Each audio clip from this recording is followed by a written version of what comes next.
शराब घोटाले में ईडी द्वारा गिरफ्तार किए जाने के बाद संजय सिंह दिल्ली हाईकोर्ट से अपील करते हैं, मगर हाईकोर्ट उनकी अपील को खारिज कर देती है। राहुल गांधी संसद के अंदर अडानी पर भाषण देते हैं, पोल खोल करते हैं। कुछ दिनों बाद उनकी सांसदी चली जाती है, उन पर मानहानि का केस लगा दिया जाता है, अधिकतम सजा मिलती है। एनसीपी नेता नवाब मलिक अनिल देशमुख जेल चले जाते हैं। मनीष सिसोदिया जेल में होते हैं। अदालत यह कहती है कि मनीष सिसोदिया का गुनाह क्या है, जांच एजेंसी सबूत नहीं पेश कर पाती। मगर भारतीय जनता पार्टी के नेता एक के बाद एक चीजें करते रहते हैं, उन पर कोई एक्शन नहीं। ये दोहरे मापदंड क्यों? न्याय के ये अलग अलग पैमाने आखिर क्यों? क्या न्याय की नजरों में, इंसाफ की नजरों में भारतीय जनता पार्टी के नेताओं और गैर भाजपा के नेताओं में फर्क है? आपकी स्क्रीन पर मनीष सिसोदिया को शराब घोटाले में पिछले कई हफ्तों से जेल में रखा गया है। ईडी ने इन्हें गिरफ्तार किया और अब ये जेल में है। अदालत ने, सुप्रीम कोर्ट ने अपना फैसला सुरक्षित रख लिया। मगर इससे पहले क्या हो रहा था, आपको इस पर गौर करना पड़ेगा दोस्तों। अदालत लगातार जांच एजेंसी से कह रही थी कि बगैर सबूत के आप किसी को जेल में नहीं रख सकते। कहां है आपकी चार्जशीट? कहां है आरोप पत्र? अब तक आपने ऐसे कोई प्रमाण पेश नहीं किए हैं जिसमें मनीष सिसोदिया की भागीदारी इस मुद्दे में दिखाई देती है। आबकारी नीति को लेकर ईडी ने मनीष सिसोदिया को पूरे गाजे बाजे के साथ गिरफ्तार किया था। भाजपा के नेता लगातार मनीष सिसोदिया और आम आदमी पार्टी पर हमला बोल रहे थे। बात यहां तक नहीं रुकी। केंद्र सरकार ने, यानी कि भाजपा सरकार ने सुप्रीम कोर्ट में यह भी कहा कि हम पूरी आम आदमी पार्टी को इस मामले में बतौर गुनाहगार पेश करना चाहते हैं, मगर मनीष सिसोदिया के मामले में कोई सबूत नहीं पेश कर पाए। संजय सिंह, जो कि प्रधानमंत्री नरेंद्र मोदी के परम मित्र गौतम अडानी पर लगातार हमला बोलते रहते हैं, वो भी जेल में हैं। उनके खिलाफ भी क्या सबूत है, कोई नहीं जानता। गोदी मीडिया ले देकर उन्हीं बातों को, या तोते की तरह उन्हीं बातों को दोहराती रहती है जो भाजपा के छुट भैये प्रवक्ता जो हैं वो दोहराते रहते हैं।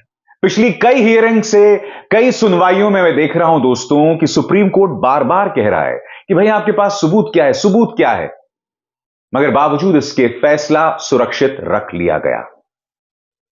मैं एक सवाल आपसे पूछना चाहता हूं, अगर भाजपा का नेता इस तरह से कटघरे में होता, या भारतीय जनता पार्टी का कोई चाटुकार पत्रकार, मसलन रिपब्लिक का अर्नब गोस्वामी इस तरह से कटघरे में होता, तो क्या अदालतों का रवैया अलग होता?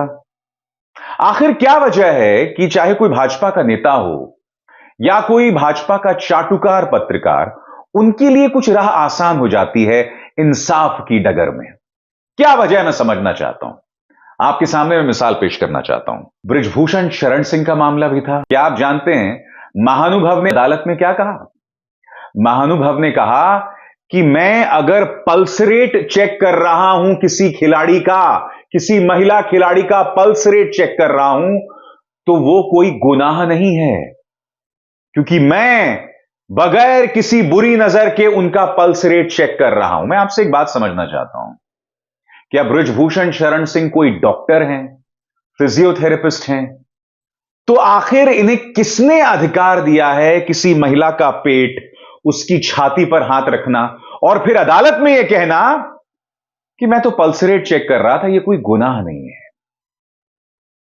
कोई और नेता होता तो अब तक वो जेल के अंदर होता, मगर चार्जशीट में इतने बड़े बड़े दावे, इतने मोटे मोटे दावे दिल्ली पुलिस ने किए हैं। दिल्ली के राउस एवेन्यू अदालत में 6 बड़ी बड़ी गवाहियां हैं उस चार्जशीट में, मगर मजाल है कि इस व्यक्ति पर कोई भी आंच आए। अदालत में इन महाशय ने क्या कहा, वो अपने आप में बहुत शॉकिंग है दोस्तों। ये देखिए, पल्स रेट चेक करना तो अपराध नहीं, छेड़छाड़ के आरोपों पर अदालत में क्या क्या बोले बृजभूषण शरण सिंह। भारतीय कुश्ती महासंघ के पूर्व अध्यक्ष बृजभूषण शरण सिंह ने अपने ऊपर लगे यौन उत्पीड़न और छेड़छाड़ के आरोपों को फिर से गलत और राजनीति से प्रेरित बताया है। उन्होंने सोमवार को दिल्ली की एक अदालत में कहा कि उन्होंने महिला पहलवानों की पल्स रेट चेक की थी और ऐसा करना कोई अपराध नहीं है। उन्होंने कहा कि पल्स रेट चेक करने के पीछे उनकी कोई गलत मंशा नहीं थी। यही नहीं, उन्होंने कहा कि इस मामले की जांच के लिए एक ओवरसाइट समिति भी बनी थी, जिसने उन्हें गलत नहीं पाया था। वो जांच समिति के सामने पेश भी हुए थे और अपना पक्ष भी रखा था। जिस ओवरसाइट समिति की बात यहां पर कर रहे हैं, मैं आपसे पूछना चाहता हूं, क्या उसमें जिन लोगों ने गवाहियां दी थी बृजभूषण शरण सिंह के खिलाफ, क्या उन गवाहियों को सार्वजनिक किया गया था? आप ये तमाम बातें अदालत में कह रहे हैं। आप ये कह रहे हैं कि पल्स रेट चेक करना कोई गुनाह नहीं है, मैंने गलत मंशा से नहीं किया। वो महिला खिलाड़ी लगातार कहती रही कि आपको कोई अधिकार नहीं है। सबसे पहली बात, किसी महिला के शरीर को छूने का अधिकार आपको नहीं है माननीय सांसद जी। जब तक आपको वो ये अधिकार ना दे, आपको छूने का अधिकार नहीं। और सबसे बड़ी बात, क्या आप फिजियोथेरेपिस्ट हैं? क्या आप डॉक्टर हैं? यह अधिकार आपको किसने दिया? हमारे सामने इंसाफ के दो बिल्कुल मुख्तलिफ चेहरे हैं। मनीष सिसोदिया को लेकर अदालत जो है अपना फैसला सुरक्षित रख लेती है। पिछले कई हफ्तों से हम यह ड्रामा देख रहे हैं कि जांच एजेंसी के पास कोई सबूत ही नहीं है। अदालत बार बार कह रही आरोप पत्र कहां है, सबूत कहां है। आप देख रहे हैं हो क्या रहा है दोस्तों। होता क्या है कि जो गैर भाजपा के नेता हैं या वो पत्रकार जो सत्ता से सवाल करते हैं, उनको पहले गिरफ्तार कर लिया जाता है। उन पर आतंकवाद की धाराएं लगा दी जाती हैं, मनी लॉन्ड्रिंग की धाराएं लगा दी जाती हैं। फिर आप अदालत में दौड़ते रहिए। आपके सामने ढेरों मिसाल हैं। सिद्दीक कप्पन को देखिए, उमर खालिद को देखिए। आतंकवाद की धाराओं में सिद्दीक कप्पन 2 साल तक था, आखिरकार उन्हें रिहा कर दिया गया। जहां तक उमर खालिद की बात है, आप जानते हैं कि अदालत के अंदर कोई पुख्ता सबूत दिल्ली पुलिस पेश नहीं कर पाई है। याद कीजिए किस तरह से गुजरात की 2 अदालतों ने राहुल गांधी को मानहानि के मामले में 2 साल की अधिकतम सजा सुनाई थी, जबकि राहुल गांधी सिर्फ भ्रष्टाचार की बात कर रहे थे। बाद में सुप्रीम कोर्ट को उसे पलटना पड़ा था और इत्तेफाकन गुजरात की दोनों ही अदालतों ने जो फैसला सुनाया था, दोनों ही अदालतों में एक जज साहब माया कोडनानी के वकील थे, दूसरे जज साहब अमित शाह के वकील थे प्रजापति मामले में। मैं ये नहीं कह रहा हूं कि उन्होंने जो फैसला सुनाया है उसका रिश्ता उनकी वकालत से, बिल्कुल नहीं, मैं वो बिल्कुल नहीं कह रहा हूं। मैं आपके सामने सिर्फ तथ्य रख रहा हूं जो आपको जानने चाहिए। इस देश में क्या हो रहा है दोस्तों? क्या इस तरह से न्याय के मंदिरों में इंसाफ होगा? क्या यह फर्क देश की जनता देख रही है? क्या यह फर्क जो मुझे दिखाई दे रहा है आपको भी दिखाई दे रहा है? मैं आपको एक और मिसाल देता हूं। आपकी स्क्रीन पर यह है अनुराग ठाकुर, सूचना प्रसारण मंत्री। दिल्ली के चुनावों में शख्स ने वो नारा लगाया था, याद है ना आपको? देश के गद्दारों को गोली मारो। खुलेआम ये नारा लगाया था। उसका नतीजा क्या हुआ था?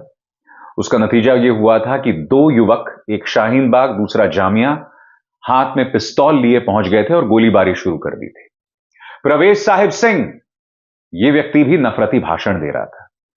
मगर जब बृंदा करात ने इन्हें अदालत में चुनौती दी तो अदालत ने क्या कहा, मैं आपको पढ़ के सुनाना चाहता हूं। मुस्कान के साथ कहा जाए तो अपराध नहीं, अनुराग ठाकुर से जुड़े हेट स्पीच के मामले में हाईकोर्ट की टिप्पणी।